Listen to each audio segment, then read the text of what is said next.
Te digo la otra, la política dicha desde otro lugar. Y el día de ayer entró en el Parlamento uruguayo un proyecto de ley de reforma de la Caja Militar. Es un proyecto que lleva adelante el Poder Ejecutivo. Pero sobre este tema se viene hablando hace varias semanas y es un tema que ha impulsado varios sectores del Frente Amplio, entre ellos el IR. Y por eso vamos a hablar con el diputado suplente de este sector del Frente Amplio, el sociólogo Martín Couto. Martín, un gusto tenerte con nosotros en Te digo la otra. Hola, muy buenas noches y un gusto enorme estar con ustedes en la radio universitaria. El gusto es nuestro. Martín, para entrar un poco en tema y que la gente conozca cuál es la situación de la Caja Militar, ¿qué es y por qué hay que reformar esta Caja Militar? Bueno, en realidad la Caja Militar, que se llama Retiros y Pensiones Servicio de Retiros y Pensiones de las Fuerzas Armadas, es el órgano, en este caso es... además de estatal, es conducido por el Poder Ejecutivo, porque la Caja es una unidad ejecutora del Ministerio de Defensa, y es el organismo que se encarga de pagar los retiros, que son las jubilaciones, y las pensiones del personal militar y obviamente su familia, ¿no? Como en el sistema común, digamos, del BPS, cuando existen pensiones, por ejemplo, ante el fallecimiento de un subalterno o de un oficial, existen pensiones para la familia. Entonces atiende, digamos, al personal militar, a los retirados y los pensionistas y su familia. ¿Y por qué hay que reformar esta Caja Militar, Martín? Bueno, yo creo que para ordenar mejor, porque además creo que es la pregunta fundamental, más que qué hacer, cómo reformarla, sino conocer la situación actual. Claro. Entonces, para entender mejor, yo creo que tenemos tres tipos de problemas. Un problema financiero, tenemos un problema de equidad y tenemos un problema que yo le llamo ético, político, democrático.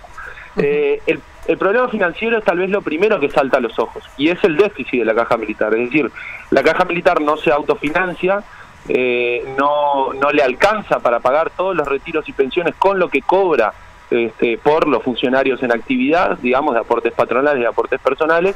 Entonces tiene un déficit, y ese déficit lo paga Rentas Generales, que yo decía el otro día en una charla, es como la caja del Estado, ¿no? Rentas Generales es la caja del Estado que maneja el Poder Ejecutivo. Ese déficit en 2015 fue de 12.869 millones de pesos. Esos son aproximadamente 400 millones de dólares, eran al tipo de cambio de 2015, que implica un 1%, un 0.9% del PBI.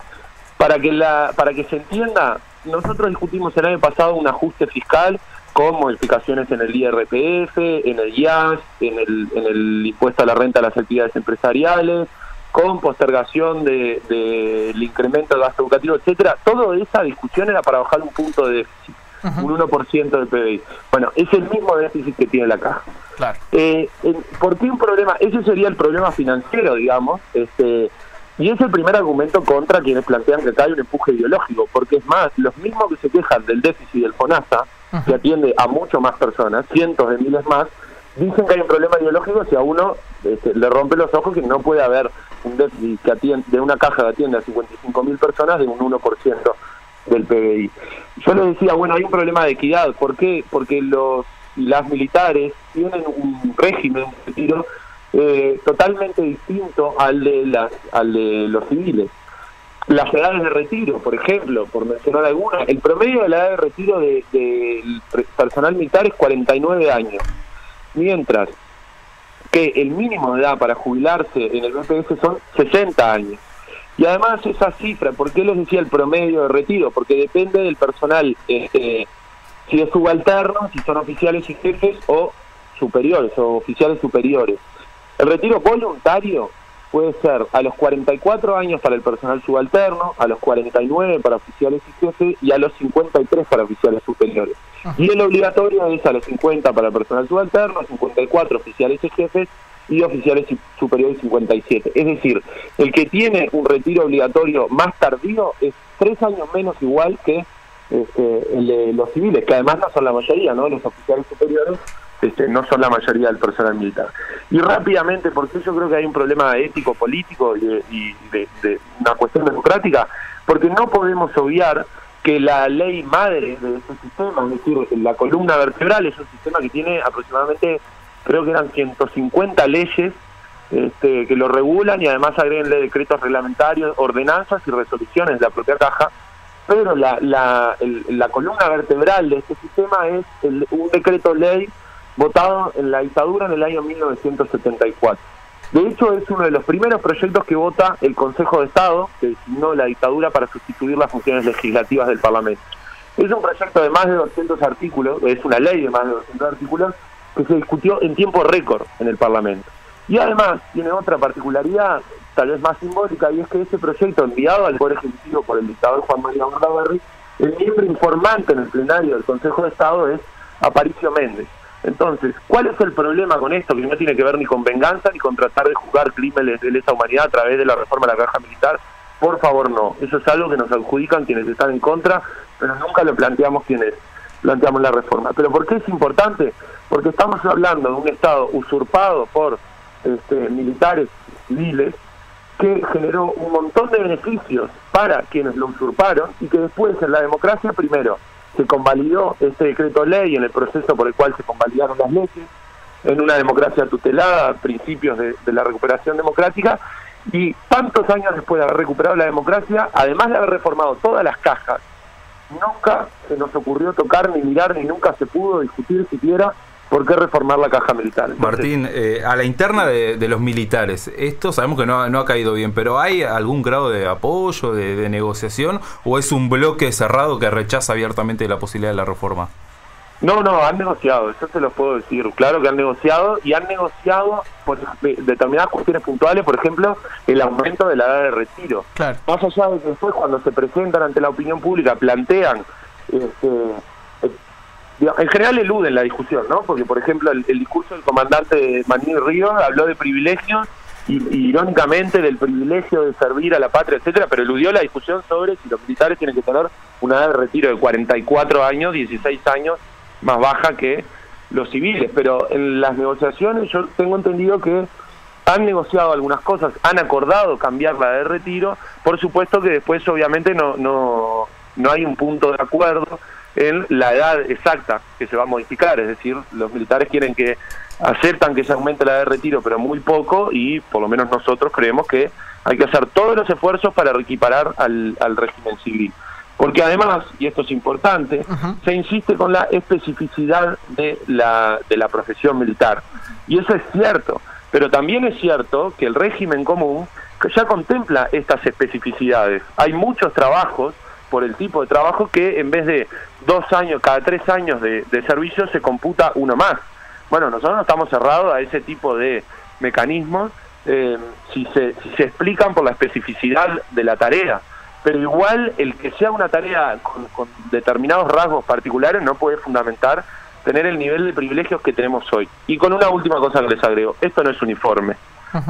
El mismo nivel de privilegio no lo tiene el personal subalterno y los oficiales. Cuando hablamos de retiros de alrededor de 250.000 pesos como existen hoy, por supuesto que no es la tropa la que recibe ese retiro, que es una tropa además que sigue ganando mal, gana mucho mejor que después que lo que era antes del 2005, pero sigue ganando mal, y por tanto hay que corregir, pero hay inequidades muy profundas dentro de las Fuerzas Armadas, y por eso nosotros no aceptamos esta cuestión de la corporación militar versus, en este caso, integrantes del sistema político, porque en realidad dentro de esa corporación militar hay inequidades enormes. Y hablando un poco, Martín, de la política de la reforma, ¿no? ¿Vos considerás que tiene algo que ver que esta reforma haya podido entrar en la agenda de discusión parlamentaria, impulsada por el propio Ministerio de Economía y Finanzas? ¿No lo asociás con el hecho del deterioro importante en las cuentas fiscales que tiene el gobierno? ¿Es el déficit fiscal, digamos, la puerta que le abre a la agenda política este tema? Sí, absolutamente. Bueno, estoy hablando, creo que en su mayoría con politólogos. Sí, en su amplísima mayoría, menos Toala no se quiere recibir, así que... Estoy rebelde y no me quiero recibir. No. Bueno, pero es futuro politólogo, ¿no? No, yo creo que no, ¿eh? Yo soy como Lesa, analista político.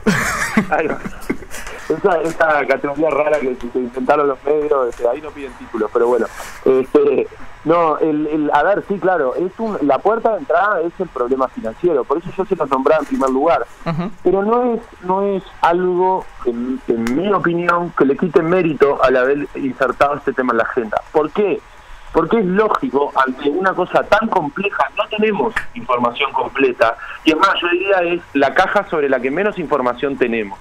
Entonces, al no tener información es muy difícil entrarle. Ahora, yo saludo la actitud de un gobernante que mira y ve que tiene que decretar el Poder Ejecutivo tiene que decretar mandar a la Caja Militar 400 millones de dólares de rentas generales. Claro. Bueno, que alguien haya dicho cuando firmó ese decreto, opa, acá hay un problema, a mí me parece que no le quita mérito. A nosotros sí nos parece importante complejizar y complementar la cuestión del problema financiero con otros problemas. Ahora, por cualquiera de los tres problemas para nosotros se argumenta fácilmente la necesidad de primero de discutir, porque vieron que hay una reacción muy fuerte ante el primer síntoma de que va a haber discusión. Parece mentira. ¿Por qué no podemos discutir democráticamente estos temas? ¿Por qué tenemos que soportar que hayan amenazas veladas, que hayan discursos absolutamente fuera de tono y por supuesto que desconociendo el mando, que en el caso de las Fuerzas Armadas podremos ser más o menos horizontales, pero la Constitución es clara y las Fuerzas Armadas tienen un mando absolutamente vertical. Martín, este documento que le entregaron las Fuerzas Armadas al ministro de Defensa, ¿vos lo ves como algo, una simple amenaza para meter más fuerza al momento de la negociación, o vos creés que de verdad existe la posibilidad de algún riesgo para la democracia? Yo creo que no, que el peor riesgo que tiene la democracia hoy es justamente creer que estamos en riesgo y por tanto autocensurarnos y autorrecortarnos el debate democrático. Si nosotros damos un debate democrático, si nosotros amplificamos, si hacemos que cada vez más gente entienda el problema, entienda los argumentos y la solución, nos vamos al contrario a blindar.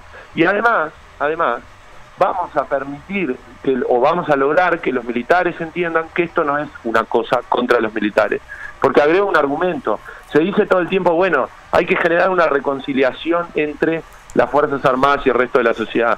Bueno, sería una buena forma que el resto de la sociedad sienta que tiene los mismos derechos que las Fuerzas Armadas, ¿no? Y no que las Fuerzas Armadas tengan privilegio. Entonces creo que, en definitiva, a mediano plazo también le va a hacer muy bien al personal militar, a los subalternos y al personal superior.